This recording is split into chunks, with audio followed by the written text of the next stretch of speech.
Robbaz here, and welcome back to more Cooking with the Cock. Of course, cock means something completely different in Swedish. It's been a little while. We made some liver cake, oven pancake, but today we're making Swedish meatballs. I'm using 100% beef. Some people like to mix beef and pork. Disgusting. That's Danish. Danish meatballs. Yuck. We will start by grinding an onion. I don't think it's called grinding, actually. Swoop it over little holes. Oh shit, you still got tears in your eye. Ah! Onions are rather slippery, so you should use a towel to get a better grip, but I'm a renegade. I don't fear cutting myself. The onion made you cry, so squeeze out its own tears. I like to start with mixing the onion and the minced meat, because a lot of the liquids are released from the onions, just so you get a better feel. Crack one egg. The egg yolk will hold everything together. Open the egg very poorly like I did. Just squeeze it open. You can spice this up however you want, but I want my spicy meatballs. You know, drop in a lot of cayenne pepper. I also like mustard. I don't know if you would like this actually, so don't do that. Don't put that in. These are some bird eyes chili flakes. Pretty spicy. Pretty good. Some put milk and breadcrumbs in a bowl and let that swirl a bit. I don't. Just mix it all together.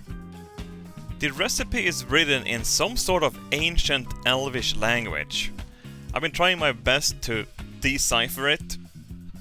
Dags att blanda upp. Mix everything together. You could use gloves if you're having guests over. They probably wanna eat meatballs and not your dead hand skin. Feel up your mixture a bit. Does it feel correct? Does it feel okay to roll into a ball? Yeah, it kinda does. That's okay then. There we go. Mush it up a bit. Let it rest. Let it take it easy. While your meat gets swole, prepare your potatoes.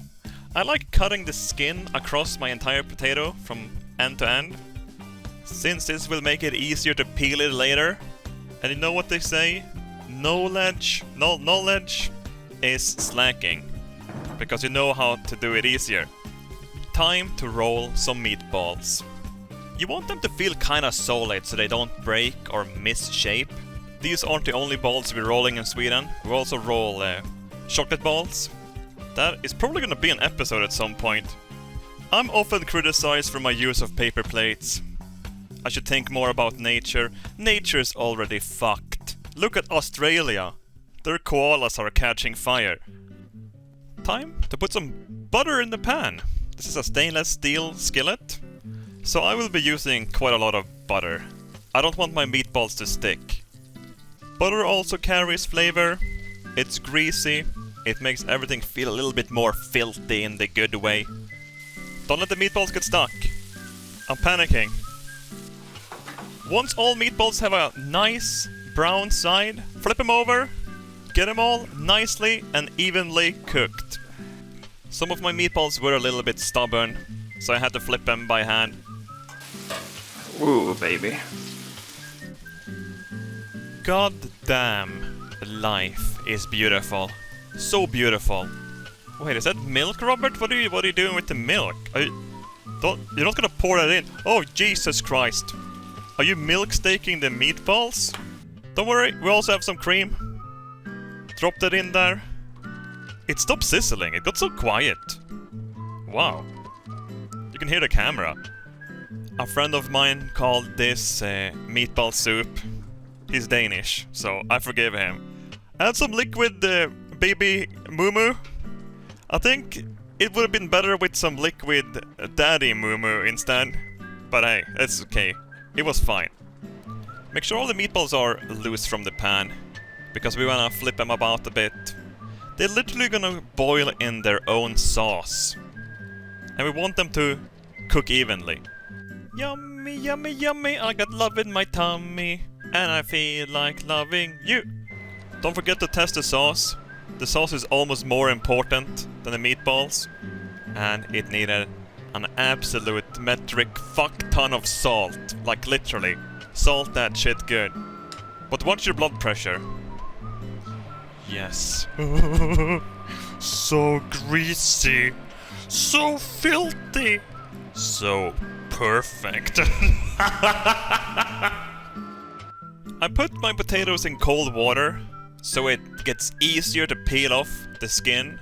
The potatoes are still very warm, so be careful. Here you can see the cut we did earlier. That's why it's so easy to peel it off. You literally just pull the skin off. Some bits and pieces might get stuck, but it's quick and easy. Please, Robert, don't do it! I have a family! I miss my skin! Oh my god! Be careful not to... Oh shit.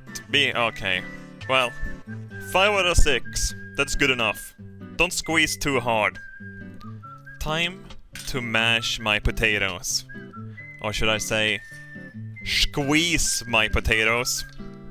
I'm sprinkling him all over his friends. I realized how absolutely stupid this is. To mash the potatoes into the same bowl. These potatoes are still very warm. Time for some milk and butter. I used all my cream in the sauce. So, I mean, it's okay though. It will still make good mash. Hey, that's pretty good. Time to plate everything up. I even cleaned a plate for this occasion. While making the mash, my meatballs got greasy and filthy. Just like gas station sausage. Just the way I want it. Don't forget the green beanises and the red beanises. Lingonberry jam. I'm actually not a big lingonberry fan. I'm usually a jordgubbs fan. But hey, this needs to be authentic. Is that the Baltimore flag? The time has come to feast. It was really good. I liked it. Should I use some more black pepper in the sauce and black pepper in general, I guess?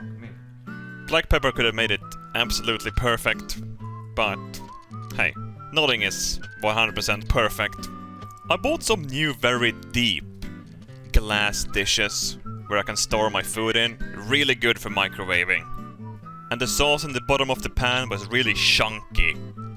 With all the minced meat that came off. Robert, did you like the meatballs? Oh yeah. Oh. Very well. Like a favorite this shit. Get some balls today. Cook some balls today.